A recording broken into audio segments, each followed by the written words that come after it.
gudoomiyaha maxkamadaha Buuhoodle iyo Daadmareer iyo gobolka Togdheer Barkhad Isxaaq Barre way weheliyaan gudoomiyaasha maxkamadaha gobolada iyo degmooyinka kala duwan ee gobolada Togdheer iyo Daadmareer iyo Buuhoodle ayaa wuxuu ka hadlay waxqabadkii kala duwan ee saddexdii sanadood ee u dambeysay u qabsoomay waxqabadka kala duwan oo soo bandhigayna waxa kamid ahaa xafiisyo kala duwan oo duba lagu sameeyay dhismayaal cusub oo laga hirgeliyay maxkamadaha kala duwan iyo shaqaale kala duwan oo la qaatay gudoomiyaha maxkamadaha Buuhoodle iyo Oodweyne ee gobolada Daadmareer iyo Buuhoodle iyo gobolka Togdheer Barkhad Isxaaq Barre oo murtaasi ka hadlayna waxa hadaladiisii kamid ah sida tan 2022 iyo 2020 marka aniga garsoore Cabdulle Aadan oo ka san maxkamadda Rafcaanka waxaan runtii ku soo dhaweynayaa gudoomiyaha maxkamadda Rafcaanka si uu inoogu faahfaahiyo warbixin kooban oo inaga siiyo waxqabadka ballaaran ee ka hirgalay Togdheer iyo Daadmareer aan jeclaanay inaan warbixin kooban aan ka bixino bal saddexdii sano ugu dambeeyay maxkamadahan gobolkan Togdheer iyo Daadmareer wixii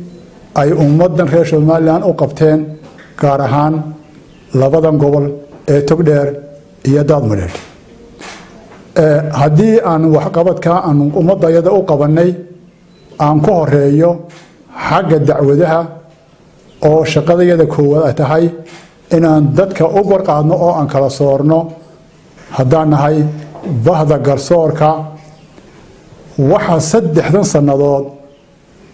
20kii iyo 21kii iyo 22kan dhammaaday iminka ay ku guuleysteen bahdan garsoorka ee ka kooban garsoorayaal iyo kaaliyaal iyo gaarsiyaal iyo adeegayaalba inay saddexdaa sano ku dhammaystiraan 10,870 dacwadood 10,870 dacwadood oo iskugu jira ciqaab iyo madani waa saddexdaa sano haddaan ciqaabta sheego miisaal ahaan inta ciqaabe ay dhameeyeen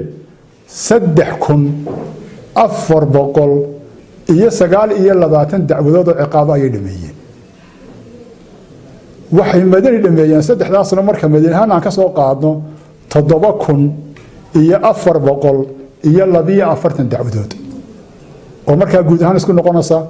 10,870 dacwadood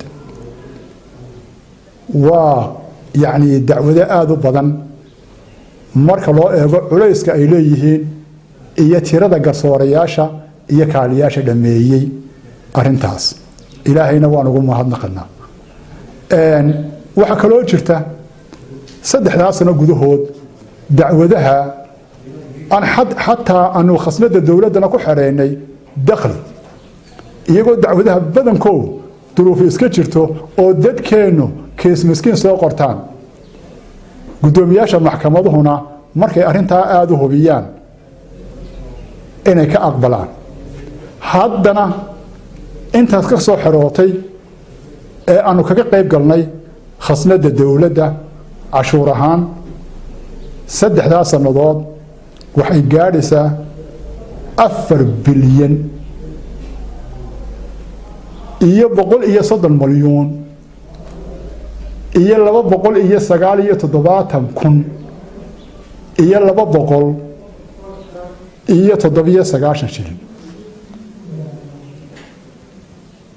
waxa weeyaan yani 4 bilyan haddaan iska badaya fraction intan googo 4 bilyan iyo 130 milyuun ayaanu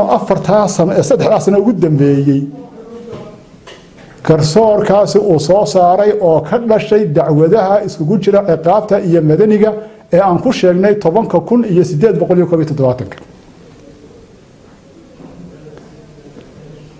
waxaana mahaddaa taa iska leh dacwadaha intaa laga dhammaaday garsoorayaasha iyo kaaliyayaasha iyo gaarsiiyayaasha oo juhdi weyn ku bixiyey inay dacwadaha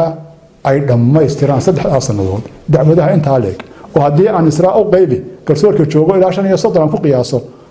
كرسور ياشا مدير بقى يكسو هاجسو صدح بقوليه طبعا صدح ذا سنوات. وسعيد علي عثمان حاليس تلفزيون كعالمي جوبر نيمو مقالة برعي حرمت الجبل كتوغر.